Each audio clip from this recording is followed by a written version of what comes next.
This is grade2kscam.com, and we approve this message. Carlos Smith claims that racing dog owners are doping greyhounds with steroids and testosterone when it's actually birth control. Smith says, "We know they are using steroids. They are doping greyhounds. It's inhumane." A release by Smith's office that quotes the industry handbook Care of the Racing and Retired Greyhound that warns of serious side effects is absolutely wrong. Next, you will see a real doctor who has commented on the same subject from the same book. Evidently, Carlos's book has been missing some pages. Here you will see an excerpt out of a letter that Dr. Fenwick wrote the Tucson Greyhound track regarding the subject, the care of racing and retired greyhounds. In that text, which is widely considered the Bible of greyhound health, Linda Blythe, DVM PhD, writes, "Preventing a greyhound female from cycling actually prevents damage to her musculoskeletal system and keeps her from injuring herself."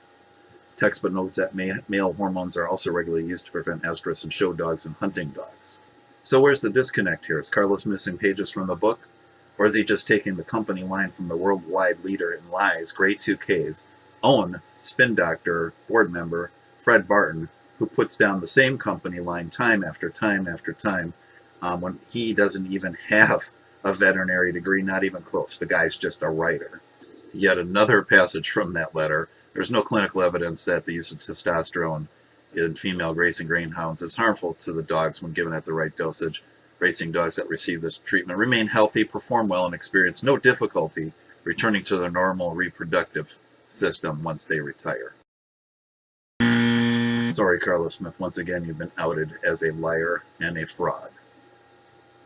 And you thought it was over? No, Carlos doubles down.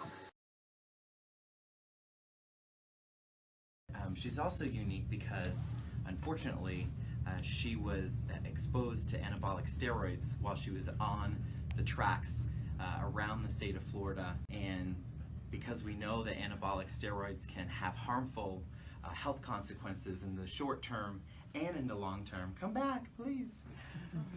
The reality is that Bree,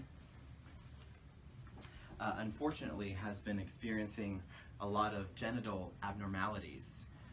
She was spayed back in 2013, and the veterinarian who saw her then did not document or notice any abnormalities at the time, but unfortunately they did develop, which is one of the unintended consequences of long-term exposure to testosterone when you're a female.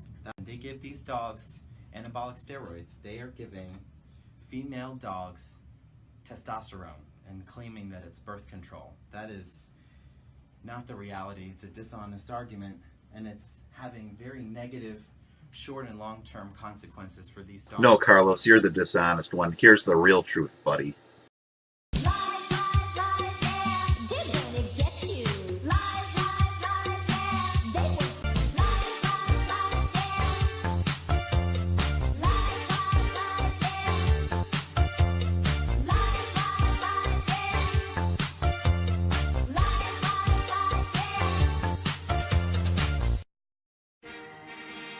You can verify the truth by going to grade2kscam.com, click on Letters of the Experts.